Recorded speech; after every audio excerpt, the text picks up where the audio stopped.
ഈ വർഷം മാത്രം അമീബിക് മസ്തിഷ്ക ജ്വരം ബാധിച്ചത് 71 പേർക്കാണ്. 24 ആക്റ്റീവ് കേസുകൾ, 19 പേരാണ് മരണപ്പെട്ടത്.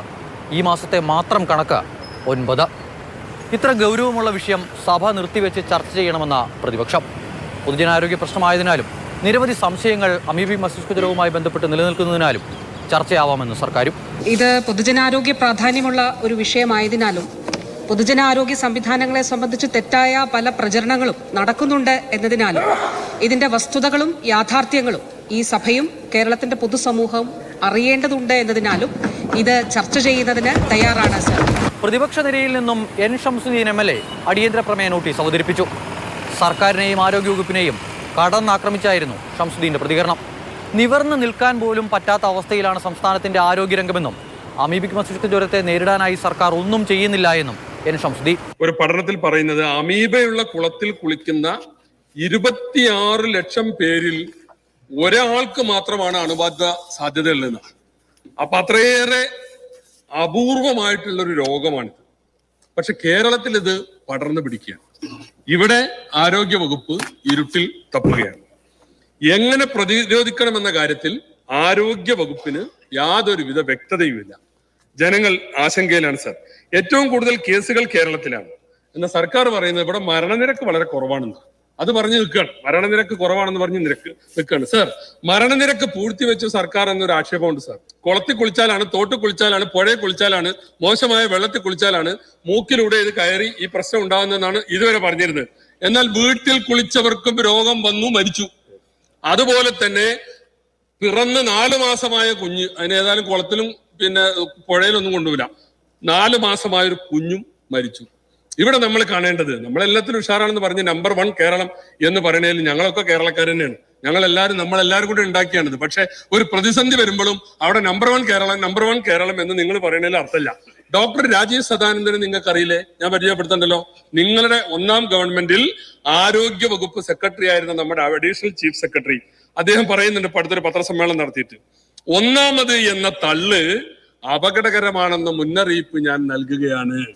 ആരോഗ്യ രംഗത്ത് എല്ലാത്തിലും 1 പറയുന്ന ഈ തള്ള് വളരെ അപകടകരമാണെന്ന് പ്രതിപക്ഷ നേതാവ് പറഞ്ഞതല്ല, ഉപനേതാവ് പറഞ്ഞതല്ല, രാജീവ് സദാനന്ദന്റെ വാക്കുകളാണ്. ഉമ്മൻചാണ്ടി സർക്കാരിന്റെ കാലത്ത് അമീബിക് മസ്തിഷ്ക ജ്വരത്തെ പറ്റി പഠിക്കാൻ ഒരു സമിതിയെ നിയോഗിച്ചിരുന്നുവെന്നും അതിന്റെ പഠന റിപ്പോർട്ട് വന്നിട്ട് ആ സർക്കാർ ഒന്നും ചെയ്തില്ല എന്നും മന്ത്രി വിമർശിച്ചിരുന്നു.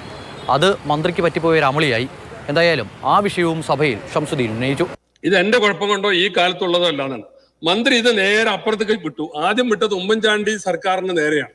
2013 ഒരു പഠനം നടത്തി. അന്ന് ആ ഗവൺമെന്റ് ഒന്നും ചെയ്തില്ല. 2013 അവർ പഠനം ആരംഭിച്ചെങ്കിലും റിപ്പോർട്ട് കൊടുക്കുന്നത് 2018 ഉമ്മൻചാണ്ടി മാറി 1ാം പിണറായി ആയി. നിങ്ങൾ 1ാം ലോക മഹായുദ്ധം 2ാം ലോക മഹായുദ്ധം എന്ന് പറഞ്ഞ മാതിരി എല്ലായിടത്തും വിശേഷിച്ച് പറയുമല്ലോ.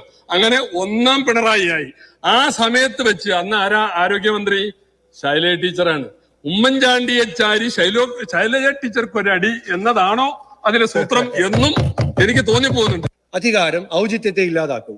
ഈ അമീബിക് മസ്തിഷ്ക ജ്വരത്തിന്റെ പഠന റിപ്പോർട്ട് സംബന്ധിച്ച് ബഹുമാനപ്പെട്ട മന്ത്രി ഒരു ഫേസ്ബുക്ക് പോസ്റ്റ് ഇട്ടു. ഇവിടെ 10-20 ആളുകൾ മരിക്കുക. അപ്പൊ മന്ത്രിയുടെ ശ്രദ്ധ എന്താ? ക്രോപ്പ് ചെയ്ത ഡേറ്റ് മാറ്റിയ ഒരു റിപ്പോർട്ട് ഫേസ്ബുക്കിൽ പോസ്റ്റ് ചെയ്തിട്ട് ഇത് ഉമ്മൻചാണ്ടിയുടെ കാലത്തെ കുഴപ്പമാണ് എന്ന് പറയാൻ ശ്രമിക്കുന്നത് എന്തിനാണ് സാർ? ഔചിത്യമില്ലായ്മയുടെ 2ാമത്തെ കാര്യം, കോട്ടയം മെഡിക്കൽ കോളേജിൽ ദാരുണ സംഭവം ഉണ്ടായി. കെട്ടിടം തകർന്നു. അവിടെ ബിന്ദു എന്ന് പറഞ്ഞ ഒരു സ്ത്രീ ആ കെട്ടിടാവശിഷ്ടങ്ങൾക്കിടയിൽ അപ്പോഴും ജീവന് വേണ്ടി പെടയുമ്പോ ആ സഹോദരിയുടെ കെട്ടിട അവശിഷ്ടങ്ങൾക്കിടയിൽ ആ ശരീരം കിടന്ന് ശ്വാസത്തിന് വേണ്ടി യാചിക്കുമ്പോൾ ആ കെട്ടിടത്തിന്റെ മുമ്പിൽ നിന്നുകൊണ്ട് ഉമ്മൻചാണ്ടി ഗവൺമെന്റിനെ വിമർശിക്കുന്ന ഔചിത്യമില്ലായ്മ, അധികാരം ഔചിത്യത്തെ എങ്ങനെ ഇല്ലാതാക്കുമെന്നതിന്റെ ഉദാഹരണമാണ് സാർ. PC വിഷ്ണുനാഥും നജീബ് കാന്തപുരവുമെല്ലാം വിമർശനം ഒന്നുകൂടി കടുപ്പിച്ചു.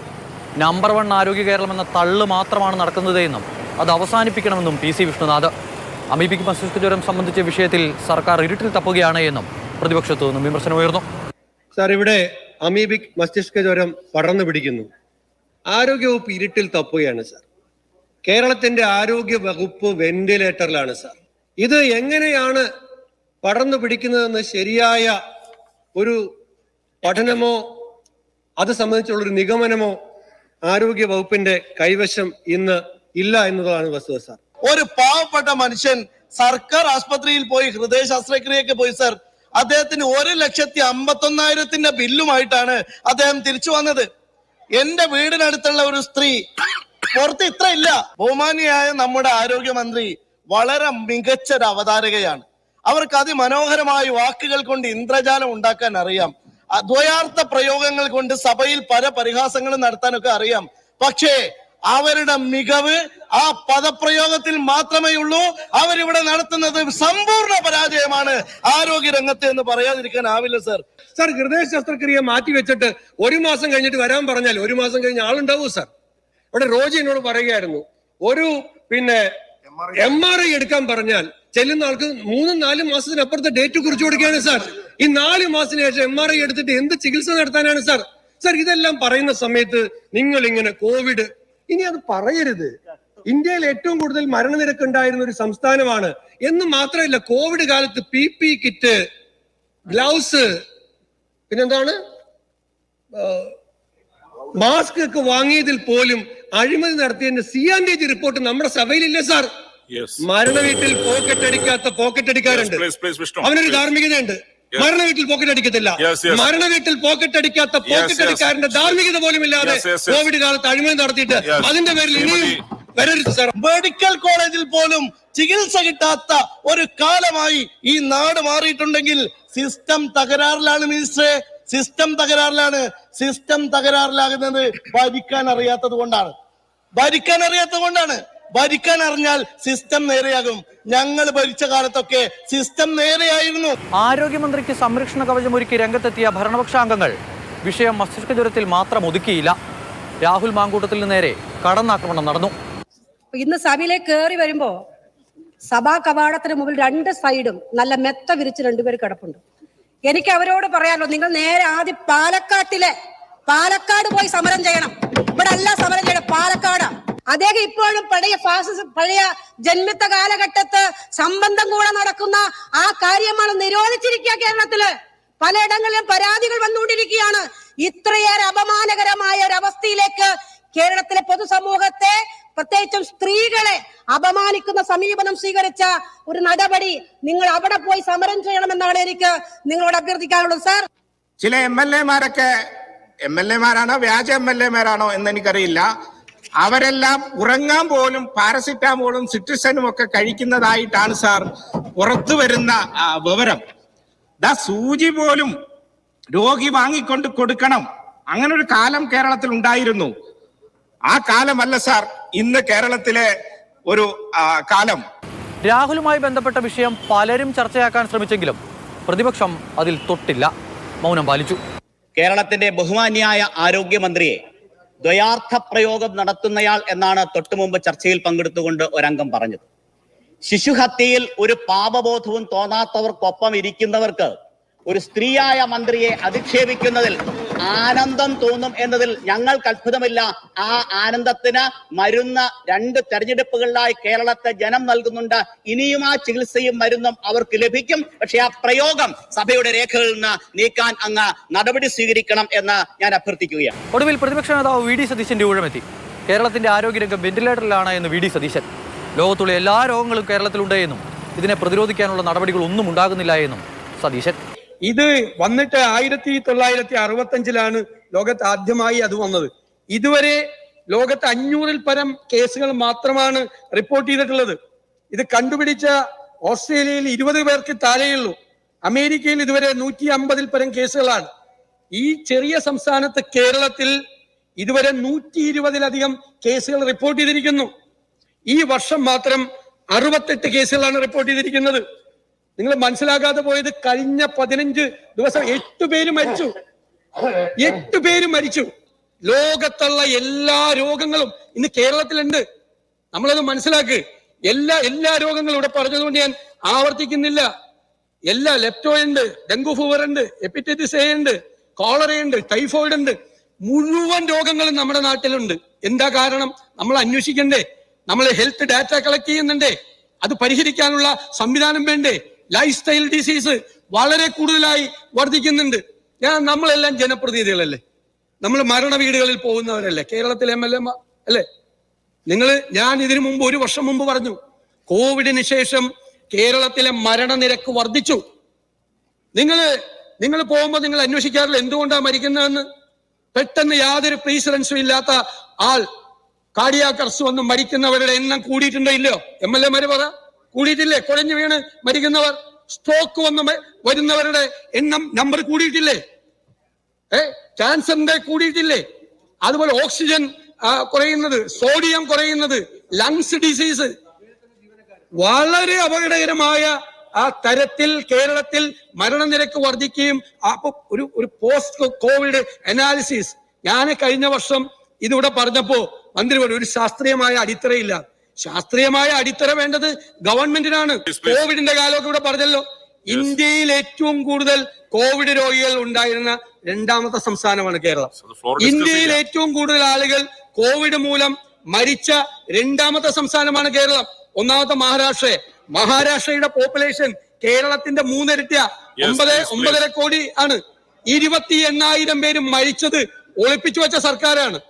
ഞങ്ങൾ ഇവിടെ കൊണ്ടുവന്ന് ഒരു മിനിറ്റ് ഞാൻ കൺക്ലൂഡ് ചെയ്തു. ഞങ്ങളിവിടെ പുറത്തു കൊണ്ടുവന്ന് ഇവിടെ ആദ്യത്തെ അടിയന്തര പ്രമേയം കൊണ്ടുവന്നപ്പോ ചക്ക വീണാണ് ആള് ചത്തെന്ന് പറഞ്ഞ മന്ത്രിയാണ്. പിന്നീട് 28,000 പേരുടെ പേര് നിങ്ങളുടെ ആദ്യത്തെ സർക്കാർ ഒളിപ്പിച്ചു വെച്ച 28,000 പേര് കോവിഡ് മൂലം മരിച്ചവരുടെ പേര് പിന്നെ പുറത്തു വന്നല്ലോ. അമീബിക് മസ്തിഷ്ക ജ്വരത്തിന്റെ വ്യാപനം തടയാനുള്ള നടപടിക്രമങ്ങൾ സർക്കാർ കൈക്കൊണ്ടിട്ടുണ്ട് എന്ന് ആരോഗ്യമന്ത്രി മറുപടി നൽകി. ആരോഗ്യ വകുപ്പിനെ സംബന്ധിച്ചിടത്തോളം ട്രീറ്റ്മെന്റ് പ്രോട്ടോകോൾ ഉണ്ട്. അതോടൊപ്പം തന്നെ എങ്ങനെ ഇപ്പൊ നേരത്തെ ഞാൻ വിശദീകരിച്ചല്ലോ, ലാബ് പരിശോധന ഉണ്ടോ, തെറ്റായ പ്രചരണങ്ങൾ ആണ് എന്നുള്ളത് ഞാൻ പറഞ്ഞു. പരിശോധന, ട്രീറ്റ്മെന്റ്, മറ്റു കാര്യങ്ങൾ സംബന്ധിച്ച് കൃത്യമായ ഗൈഡ് ലൈനും പ്രോട്ടോകോളും ഉണ്ട്. അടുത്ത പണിയാണ് ബഹുമാനപ്പെട്ട മുഖ്യമന്ത്രി അടുത്തിടെ മീറ്റിംഗ് എടുത്തിരുന്നു സാർ. വിവിധ വകുപ്പുകളെ വിളിച്ചു ചേർത്തുകൊണ്ട് എന്തൊക്കെ പ്രതിരോധ പ്രവർത്തനങ്ങൾ ഇതിന്റെ ഭാഗമായി നടത്തണം എന്നുള്ളത് തീരുമാനിക്കുകയും അതിന്റെ അടിസ്ഥാനത്തിൽ പ്രവർത്തനങ്ങൾ നടത്തുകയും ചെയ്തു. അടിയന്തര പ്രമേയ നോട്ടീസ് അവതരിപ്പിച്ച N. ഷംസുദ്ദീനെതിരെയുള്ള ആരോഗ്യമന്ത്രിയുടെ വിമർശനം പ്രതിപക്ഷത്ത് വലിയ പ്രതിഷേധമുണ്ടാക്കി. നടുത്തളത്തിലേക്ക് പ്രതിപക്ഷാംഗങ്ങൾ ഇറങ്ങി. അട്ടപ്പാടി ബഹുമാനപ്പെട്ട ജില്ലാ കളക്ടർ ക്യാമ്പയിൻ സംബന്ധിച്ച് പ്രത്യേക പത്രക്കുറിപ്പ് ഇറക്കുകയും അട്ടപ്പാടിയിൽ 2025 ഓഗസ്റ്റ് 29 സംഘടിപ്പിച്ച ജില്ലാതല ഉദ്യോഗസ്ഥരുടെയും അട്ടപ്പാടി മേഖലയിലെ തദ്ദേശ സ്വയംഭരണ സ്ഥാപനങ്ങളുടെ യോഗത്തിൽ ക്യാമ്പയിൻ ഫലപ്രദമായി നടക്കുന്നത് സംബന്ധിച്ച് നിർദ്ദേശം നൽകുകയും ചെയ്തു. അങ്ങ് മണ്ഡലത്തിലില്ലേ സാർ? ഇതൊക്കെ അറിയാതെ പോകുന്ന എന്തുകൊണ്ടാണ് സാർ? സാർ, ഈ കാര്യം അദ്ദേഹം ഇവിടെ ഈ സഭയിൽ പറയുകയാണ്, ഇതിൽ ഒരു കാര്യവും നടക്കുന്നില്ല. ബഹുമാനപ്പെട്ട പ്രതിപക്ഷാംഗങ്ങൾ ഓരോരുത്തരുടെയും നിയോജക മണ്ഡലങ്ങളിൽ, ഓരോരുത്തരുടെയും ജില്ലകളിൽ തദ്ദേശ സ്ഥാപനങ്ങളുടെ നേതൃത്വത്തിൽ നടത്തിയിട്ടുള്ള പ്രവർത്തനങ്ങളുടെ ഡോക്യുമെന്റ് ആണ് സാർ. അത്തരം വാക്കുകളൊന്നും പ്രയോഗിക്കരുത് പ്ലീസ്. അത്തരം വാക്കുകളൊന്നും പ്രയോഗിക്കരുത് ഷംസു, പ്ലീസ് പ്ലീസ് പ്ലീസ്. നിങ്ങളൊരു സീനിയർ അംഗമാണ്, അങ്ങനെയൊന്നും സംസാരിക്കരുത്. തന്നില്ലെങ്കിൽ അത് പറയാം, അത്തരം പ്രയോഗങ്ങൾ നടത്തരുത് പ്ലീസ്.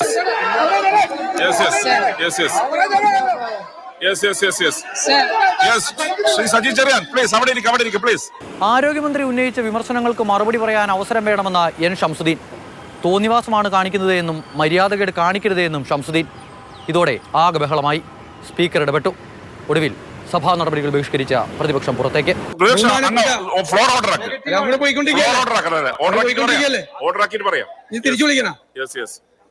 അവര് ബഹുമാനപ്പെട്ട മന്ത്രി പറയട്ടെ അദ്ദേഹം പറയട്ടെ. അദ്ദേഹം പറയട്ടെ. സാർ, ഇവിടെ പ്രമേയം അവതരിപ്പിച്ച ബഹുമാനപ്പെട്ട അംഗം ശ്രീ ഷംസുദ്ദീനെതിരായി ഗുരുതരമായൊരു ആക്ഷേപം ബഹുമാനപ്പെട്ട മന്ത്രി പറഞ്ഞു. അദ്ദേഹം മണ്ഡലത്തിലില്ല, അദ്ദേഹം ഇതൊന്നും അറിഞ്ഞിട്ടില്ല. സാർ, വ്യക്തിപരമായി പേരെടുത്ത ഒരു അംഗത്തിനെതിരായി ആക്ഷേപം ഉന്നയിച്ചാൽ അയാൾക്ക് അതിന്റെ മറുപടി പറയാനുള്ള അവസരം കൊടുക്കണമെന്നാണ് ഞങ്ങളുടെ അഭ്യർത്ഥന. അതൊരു മര്യാദയാണ്, സാമാന്യ മര്യാദയാണ്. ശ്രീ ബഹുമാനപ്പെട്ട പ്രതിപക്ഷ അദ്ദേഹം നടത്തിയ പരാമർശം ശരിയായില്ല. എന്തെന്ന് പറഞ്ഞു? അദ്ദേഹം വിളിച്ചു പറഞ്ഞ പദങ്ങളൊന്നും ഒരു സഭ പറഞ്ഞില്ല. എന്ത് തോന്നിവാസം വിളിച്ചു പറയാൻ പാടില്ല.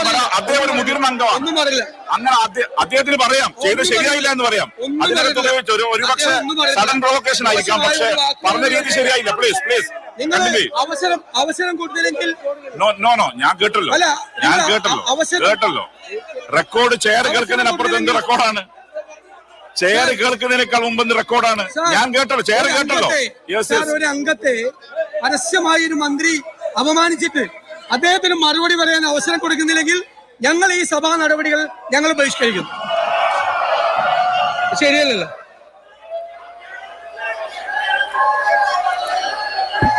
2.5 മണിക്കൂറോളം നേരമാണ് സഭയിൽ ചർച്ച നടന്നത്.